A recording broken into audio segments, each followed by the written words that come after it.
with him teaming up with Kamandi, as we saw at the final issue of Kamandi. So everything comes together. And it's about a future of the DC universe. There are many, Hi, I'm Glenn Simpson, and I've collected comics for over 40 years. And I'm showing off my collection one box at a time. Today we're looking at box number 96. We're going to finish up some Justice Society of America, and then we're going to get into the Ks. We're going to have some Ka-Zar and some, some Kingdom and some King Size and some Kitty Pryde, and we're going to end up with some Knights. So I'm so glad you're here. Let's get going with box 96 on Glenn Simpson's Comics.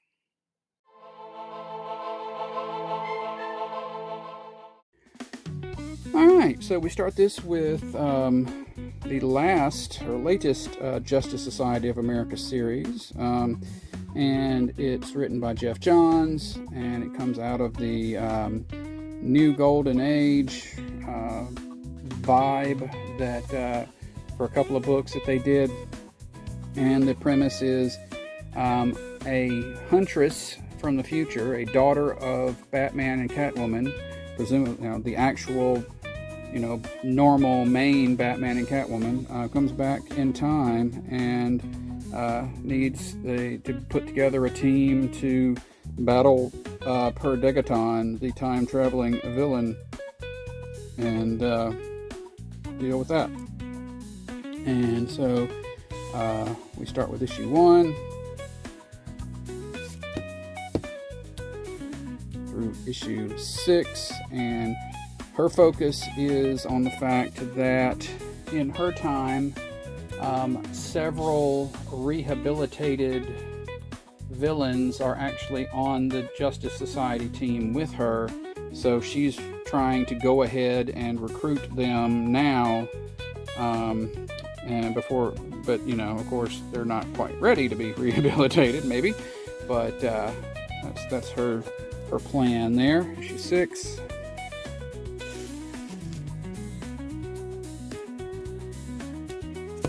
Issue 7. We've got Solomon Grundy, and we've got Alan Scott with his cool beard, and regular Batman, stuff like that. And the series actually ends with issue 12. Jeff Johns has got to go off and do some other things. So that was as far as he got with that. And then this would lead to Jeff Lemire coming on to do the latest JSA series that we looked at a couple of videos ago. So Justice Society of America had a couple of 80-page giants. There's one there.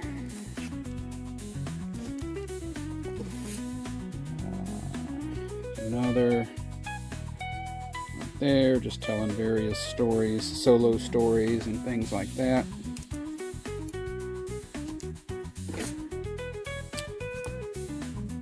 This one from 2011. Of course, after that, we'll get into the New 52.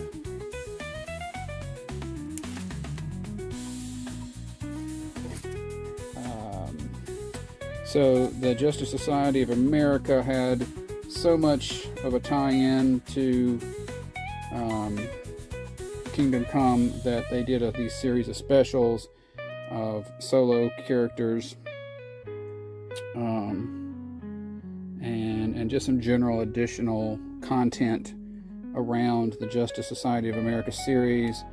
We've got this one shot is for Magog, and another one for the Kingdom Come special, the Kingdom. There. We've got a Justice Society of America 100-page super spectacular. This was kind of a throwback, reprinty throwback to some of the old 100-page super spectaculars.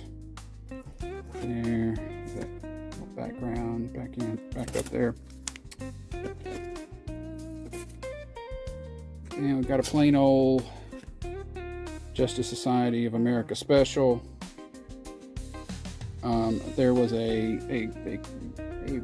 storyline, a crossover.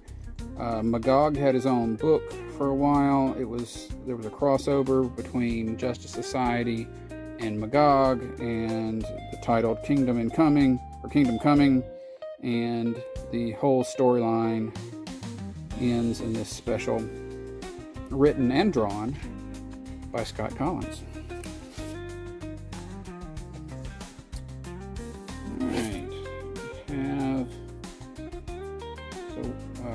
That ends the J's. Welcome to the K's. We have Kahhori, Reshaper of Worlds. This is the character who first appeared in the What If animated TV show on Disney Plus, and she is a Native American who can, from the 1700s, who can do these kind of warps and things.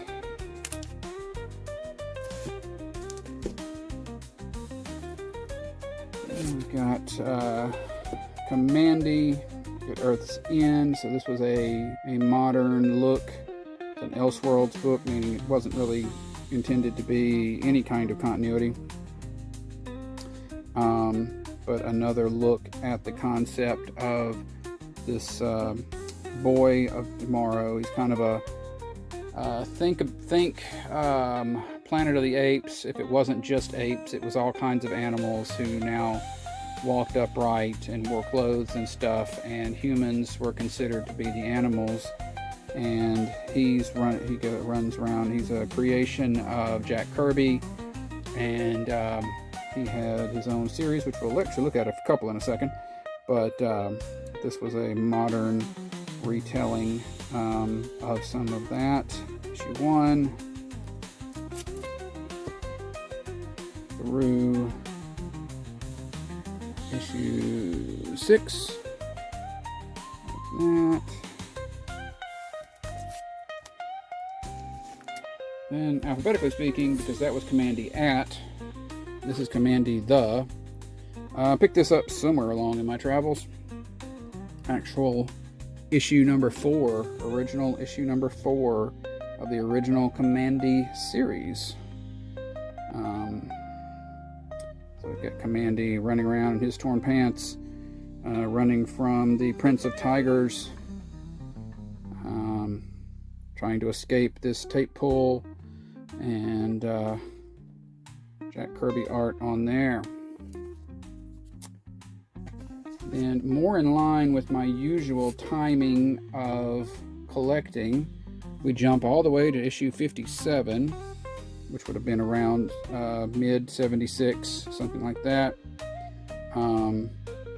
Early mid 76. We got Kamandi here, Jim Starlin on art there. That's issue 57. Okay. And then the last issue, if I'm not mistaken, of Kamandi, issue 58. I don't think it was planned on being the last issue, but again, DC had their DC implosion where they canceled a bunch of stuff all at once. And Kamandi is teaming up with Karate Kid from the Legion, who also had his own series at that time. And if you don't believe that Karate Kid had his own series at that time, well, here you go. So, trying to cash in on the whole, Bruce Lee popularity. They took their character who already used martial arts, even though he was from the distant future, and had him travel back to the present and live in the present for a while and have adventures on his own. We got issue number 1 there through issue 4, called Master Hand. Get it? He doesn't have hands. There.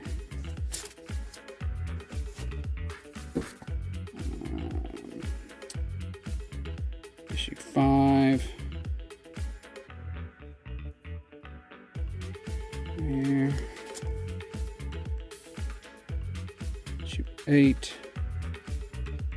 Got the black guy calling him Turkey. As of course, certainly all black men talked at the time. Sarcasm. There.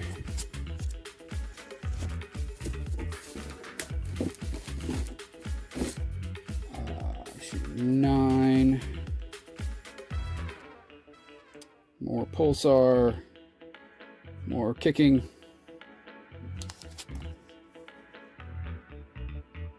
Issue 12. So, yeah, this, what's weird about this cover, or this looks like, is it looks like he's encountering a Legion that is younger than the one he's from, or from before he joined, because, you know, Lightning Lab's got his older suit on, so I think that's part of the premise of this story, is he's encountering the Legion, but not the Legion from the point in time that he's from.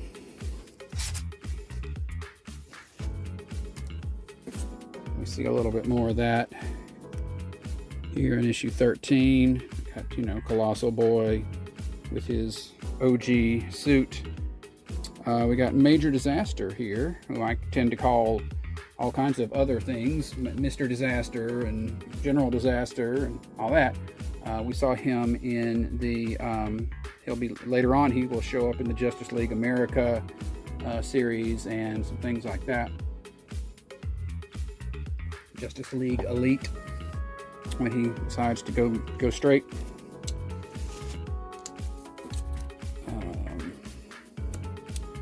Got Karate Kid teaming up with semi-grown-up Robin. This is somewhere around, so this would have been the late 70s, so he's they're about to reform the Teen Titans, but not quite the new Teen Titans. You got Karate Kid dealing with Diamond Death.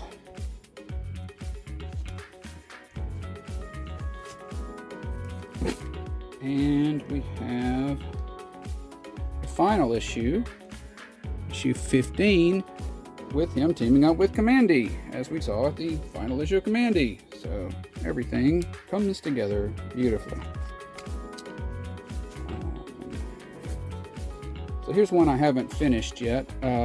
Karnak, issue 4 here. You can get the rest of these. He had a brief series during that period of time when Marvel was trying to really push the Inhumans as replacements for mutants.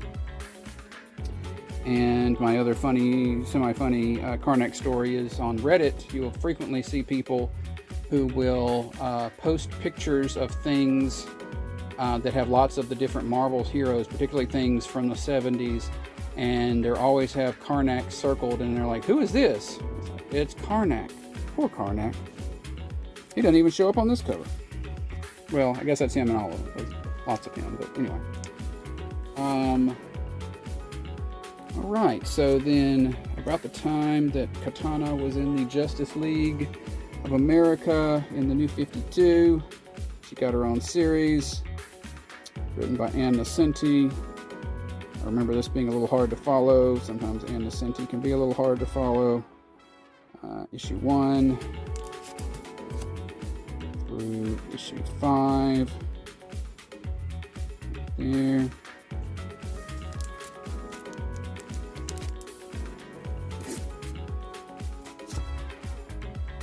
Issue 6.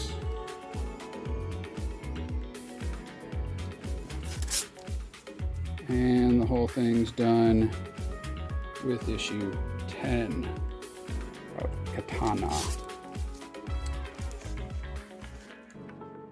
Then we go to Ka-Zar. So I think it's Ka-Zar. I think that's how you pronounce it. So Ka-Zar was actually had been around for a long time, like, you know, Captain America long. And he got kind of updated into the Marvel Universe in the 60s and pops up here and there all along, gets a book sometimes. He lives in the Savage Land, which is the area, the hidden area in the Antarctic where it's actually warm and dinosaurs still live. And he's got his cat friend Zabu, and this is his sort of 1970s series. So he's fighting Claw. You may remember him from the Black Panther movies, although he didn't look the way he looks here. He was, you know, the weapons dealer. Claw, issue 14 through 16. Some more Claw fighting. There.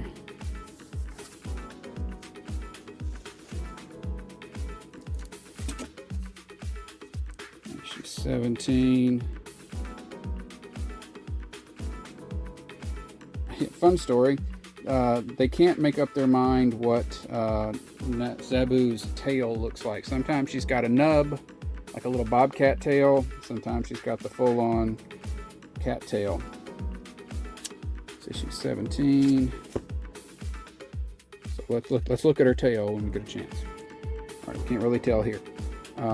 Ooh, got a cool cover there. More Claw. This must have been a long storyline of him fighting Claw.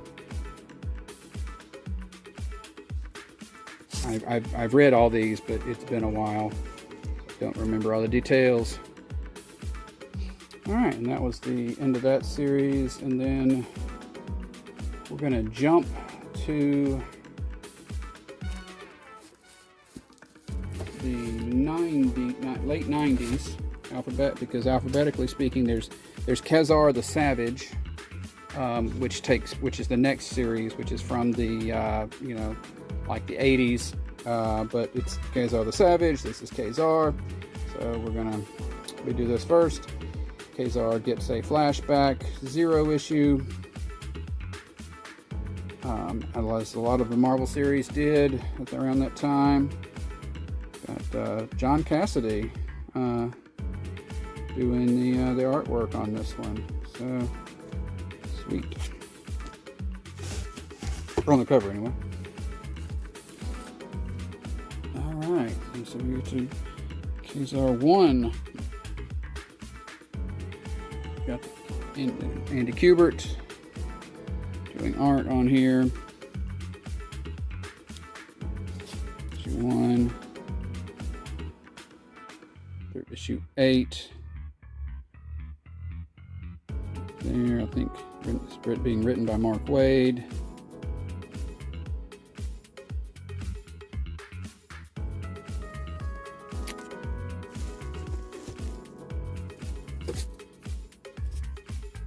Issue 9. It's Urban Jungle. I think they've come back to the regular world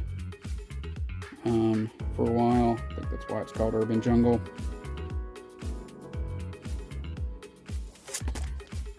Issue 12. Ka-Zar versus the High Evolutionary, as you may know from the third Guardians of the Galaxy movie.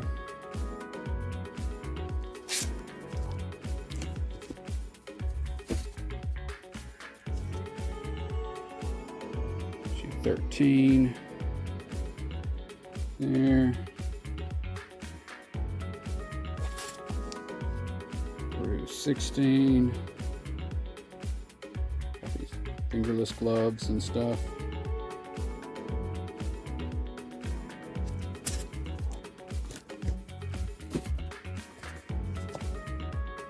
Issue 17.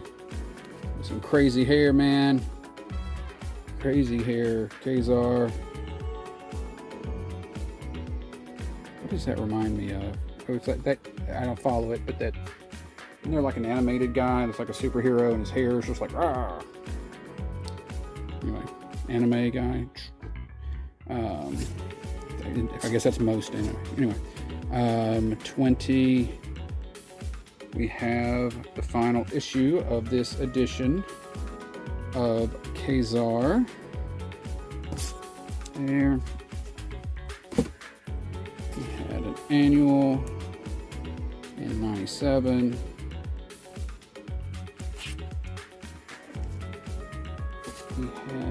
We had a modern series, Bruce Jenkins, Pascal Alix, issue 1 through issue 5. I sure enough don't remember what happened in that. I know I read it though. We got a one-shot, Ka-Zar of the Savage Land. Probably some trademark preservation going on there. Where's the back of that, since we have it available. Then we get to what is arguably maybe a little bit better known, the 1981 Ka-Zar the Savage series. Lots of stuff going on there. Issue 1 through issue 4. Alan Weiss? No, wait. Well, this is Brent Anderson. So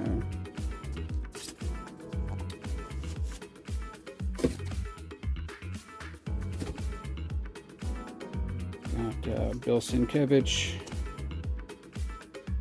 cover on that one.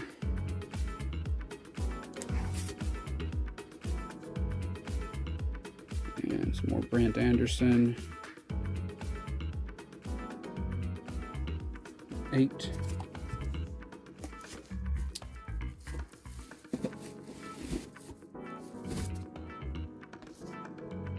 Issue 9.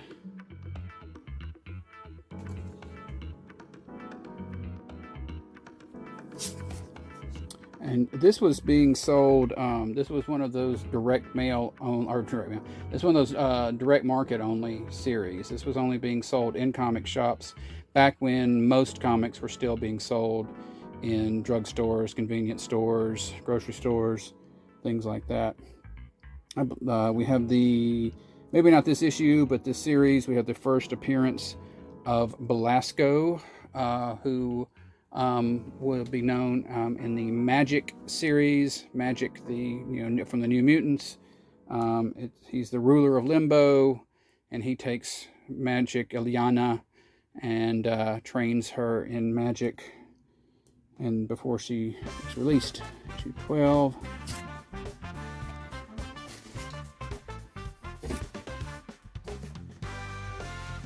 Issue 13. The Monkey People.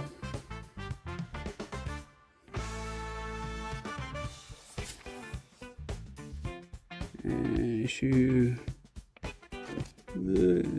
16. There. Sad Ka-Zar. Watch out, Ka-Zar.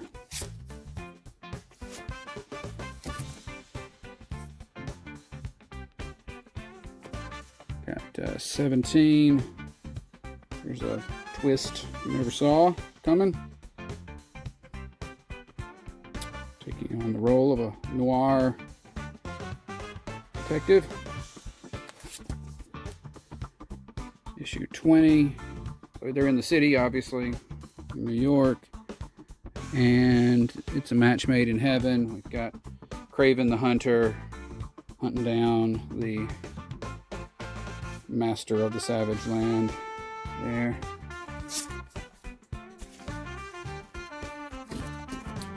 And Ka-Zar gets hurt real bad, and luckily Spider-Man is there to for the redhead, to Shanna, to have a shoulder for her to cry on. Yep, Spider-Man likes his redheads. All right. 21 through 24. There. Who's that cover? I should recognize the art. Oh, Steve Leialoha, I believe.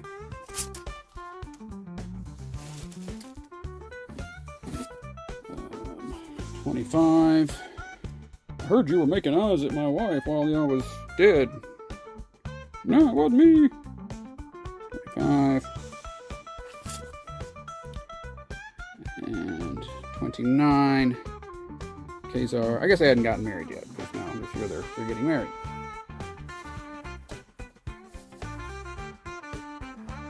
They were just boyfriend, girlfriend.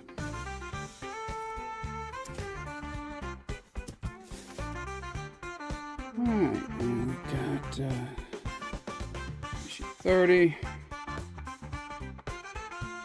An art change. Sales are dropping. You gotta pay a lower page rate. You gotta bring in some kid that you can pay less. 30. And it all ends with a Paul Neary, who was a young whippersnapper, I'm sure, at the time. He would go on to do a bunch of Captain America. Final issue, Ka-Zar in space! Space!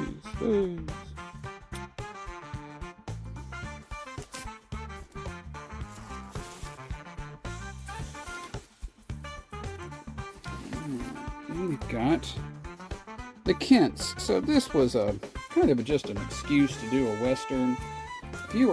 If you bought this expecting any kind of really good Superman content, yeah, you were going to be disappointed. This is about some people whose last name is Kent, and yes, the S kind of shows up a couple of times in a sort of coincidental way. But there is no Superman to be found in here. But it is generally a decent Old West tale, as told by John Ostrander and Tim Truman. If you're a fan of the Hawk World series or the Jonah Hex like stuff, that's what you want. Issue 1. Issue 5. Dang, they make those numbers so small. 6, I believe. That's right there. 6. You'd think by now I'd know to look. In the corner. Issue 7. And issue 12. I mean, they put the S on all the covers, to draw you in, but it doesn't really factor heavily into the story at all. And over in the new universe, the new line of comics from the mid to late 80s, Marvel put out in theory to take the place of all their old tired heroes that didn't go on for very long. We have Kickers Inc. Basically it's about some guys that are on a football team, and they become adventurers, and their main guy, the quarterback, he gets kind of a super soldier serum kind of treatment, which makes it utterly unfair for him to continue playing football, but he struggles with that a bit, but it's like, no, dude. But got issue 1 of that. This did not become very popular. Issue 1 through issue 4. There, comic book nerds just not being into having football, sports ball. Issue 5, Kickers Inc. Meet the DP7. Sort of the mutancy kind of mutanty, all the people that got powers and aren't comfortable with it. Issue 8. There.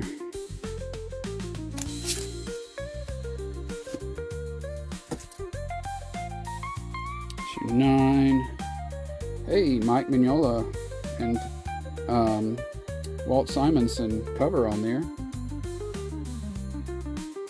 Go.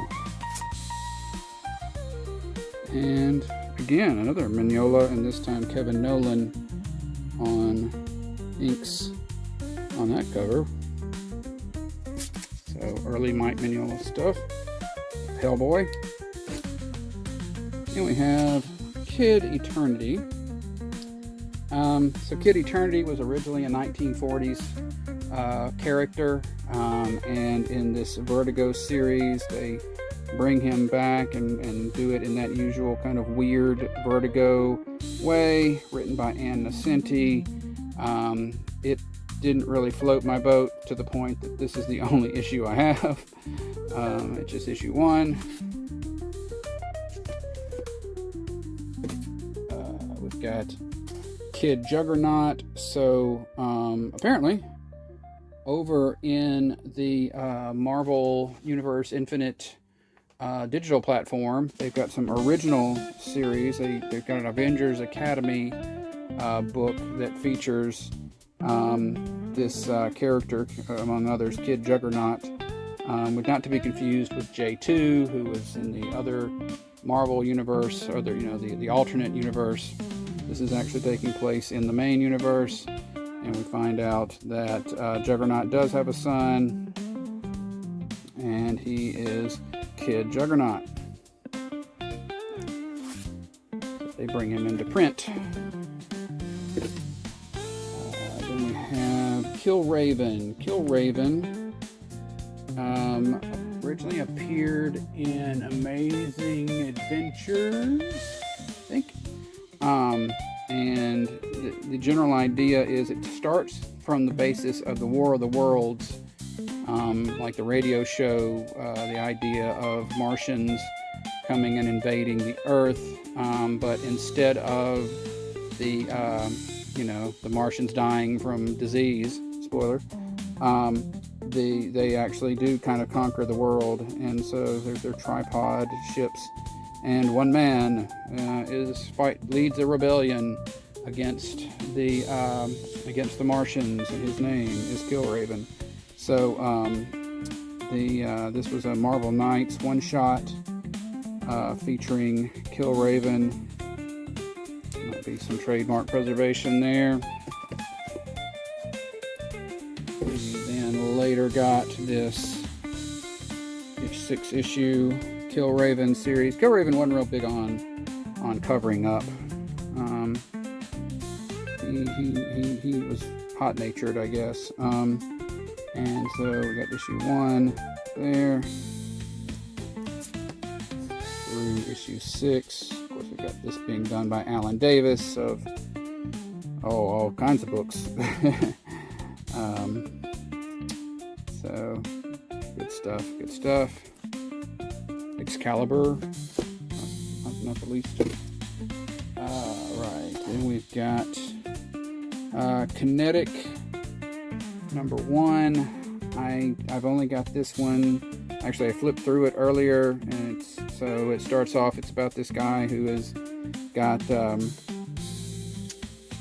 of an immunodeficiency. He can, he's oh shoot, I'm sorry, I'm forgetting the term, but he doesn't clot and all that kind of stuff, and but he's trying to go to school. He's trying to live his life, and he comes home, and his first outing out, he doesn't come home in time, and winds up back in the hospital, and that's all we get from that first issue. But in theory, he's going to get superpowers or something. I don't know. I've not gotten any subsequent issues of that as yet.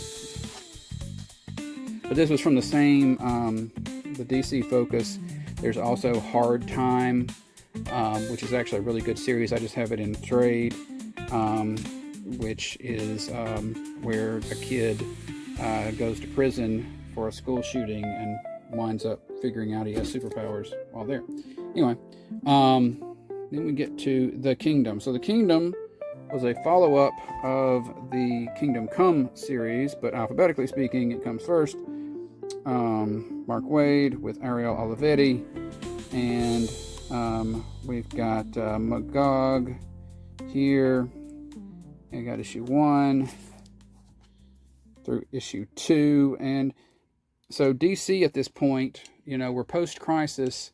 they've only got one universe, and so they were leaning into this idea of hypertime, which hypertime is the alternate timelines thing, because that was the only way, since they didn't have sort of a multiverse, but you could have alternate timelines, and so hypertime was the way of having those timelines, and they introduced those here in the Kingdom. Now the Kingdom had issue 1, and then some one-shots that we'll see in a second, and then issue 2.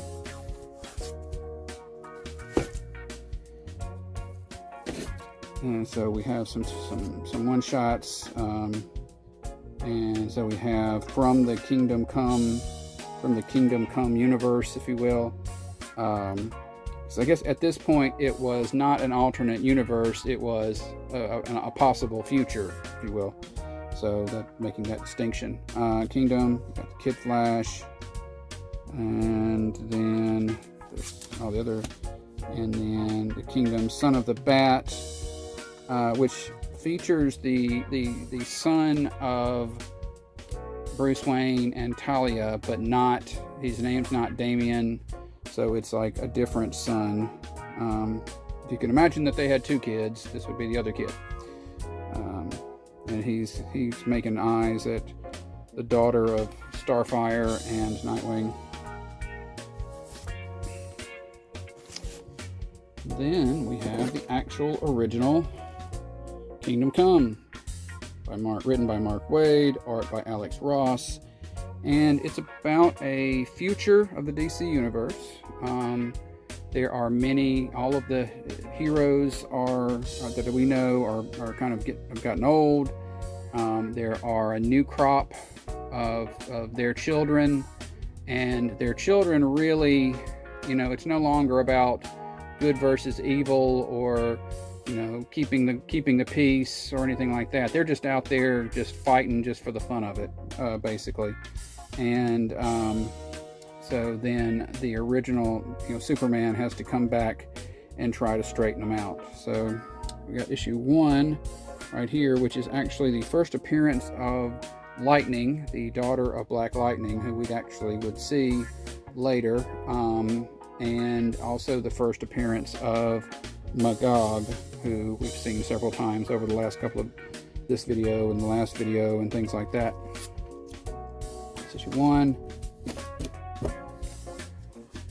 We've got issue 2 there, some of the older heroes, and it ends with issue 4 right there.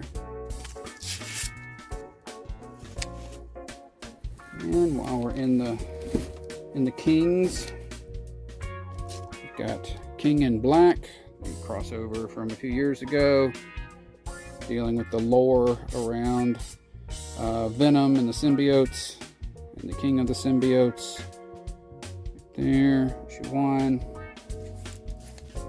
And it runs through issue 5. As I've mentioned in other videos, I'm not real big on, Venom and Carnage and stuff, but this was like taking place involving a lot of different heroes, so they pulled me in. King in Black, The Amazing Spider-Man. So Spider-Man has another adventure during this period. Issue 1. Oh, one-shots, I'm sorry. Yeah, this is a one-shot. One of them is Amazing Spider-Man. And Ghost Rider, King in Black, Ghost Rider, right there.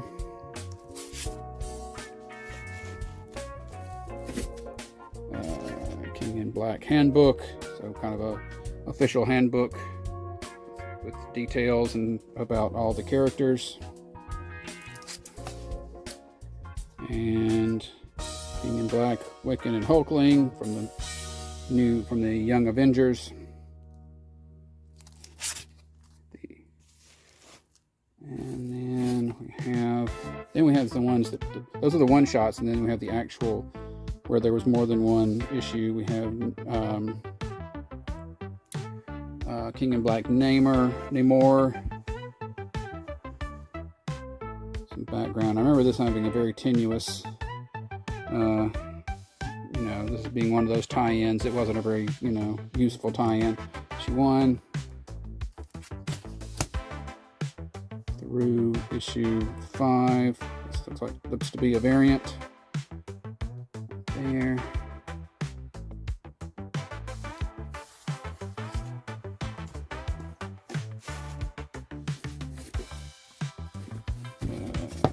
Got King in Black, Return of the Valkyries.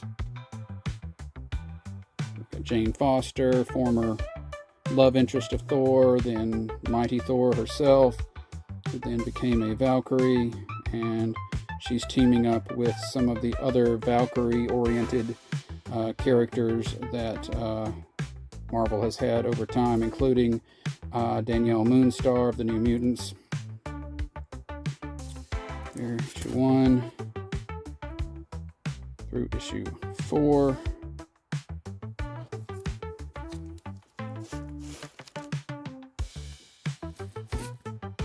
And King in Black, Thunderbolts.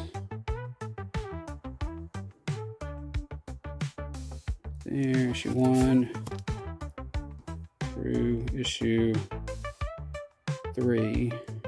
There. Go from King In to Kingpin. The Kingpin had his own series there for a while. Start with issue 1 right here. Goes through issue 7. Don't remember if that's the last issue or just the last issue I have, but there you go, issue 7.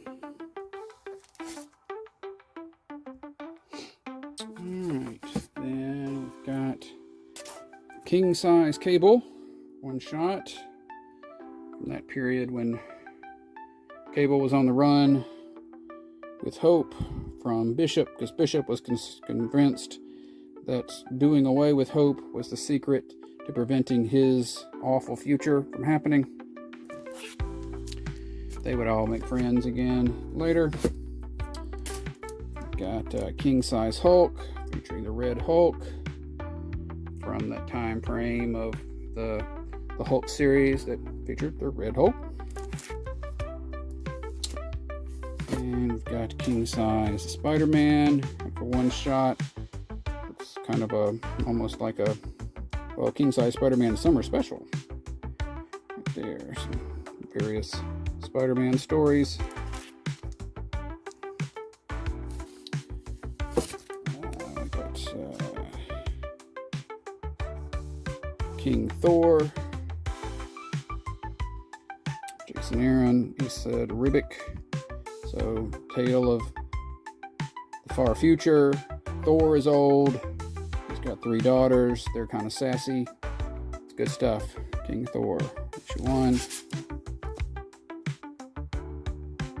King Thor teams up with regular Thor and not yet regular Thor to deal with the problem at hand.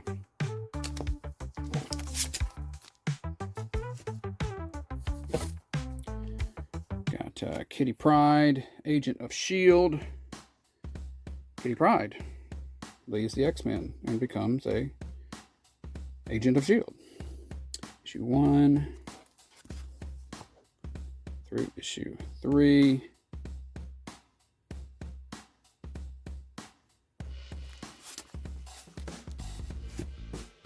We have the classic Kitty Pryde and Wolverine series.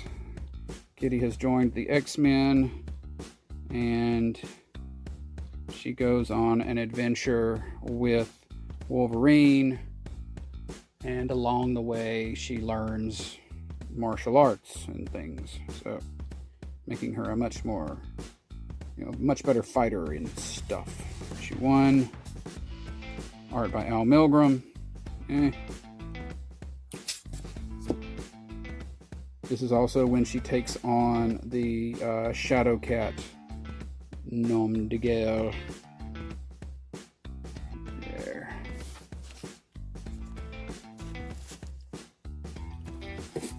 Then we have From the New 52, we have Clarion, also known as Clarion the Witch Boy.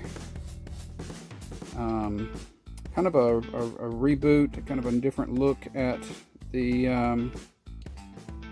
at this character who is basically a young boy from a hidden world of magicians who comes to the real world with his cat. Got Ann Nesenti writing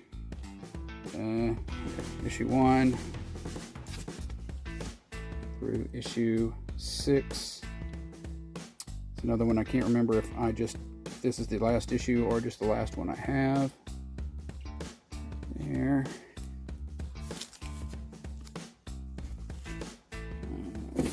Claws of the Panther. So a Black Panther miniseries with Shuri as Black Panther. Not sure why they didn't, call this Black Panther, Claws of the Panther, but teaming out with Spider-Man. And, well, with various people. Also Black Widow. There. And we have Knights of Pendragon.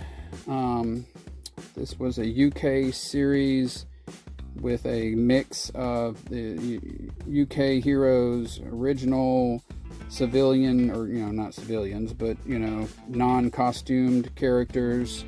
Sort of X-Files meets superheroes, meets the Marvel Universe. A lot of Captain Britain, so it's Alan Davis on art. So there you go, issue 1 through issue 4 or issue 6.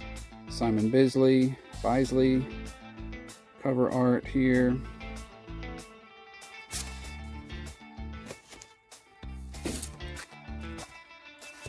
Issue 7. There.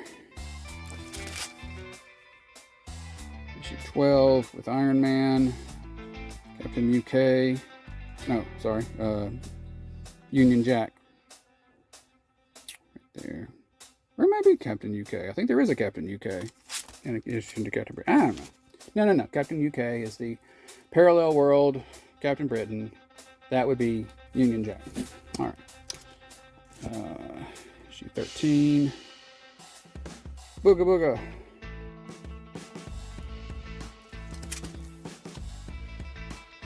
And through issue 18. So then that series ends. And a new series begins. I think this one might be technically called just Pendragon, but even I wasn't going to separate these two. So again, Britain's, UK's heroes, and Iron Man. Because he's in armor, right? Get it? Issue 1. Through issue 5. This guy's Magpie.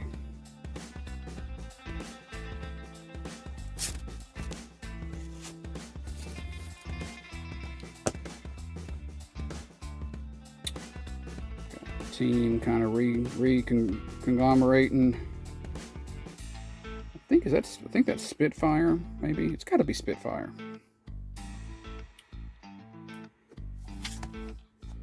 Issue 10. Grace. That's the character, Grace.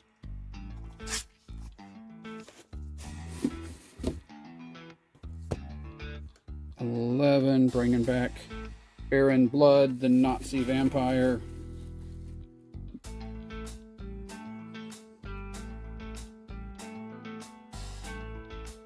Oh, that's Union Jack. Did I say Baron Blood, right? Did I say that right? Baron Blood. And 15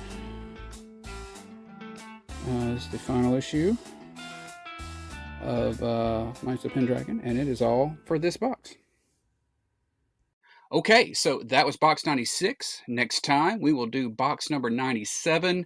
We will do some more Knights of things, and then we will get into the L's. The K's are very short, and therefore we will get in some Last and some Legacy and some Legends, and we will eventually find our way into Legion, but maybe not the one you're thinking of. So thanks so much for being here. Please like and comment and subscribe. If there's anything inside any of these packs that you'd like to see, please be sure to let me know, and we'll do a special video on that. But in the meantime, have a great day.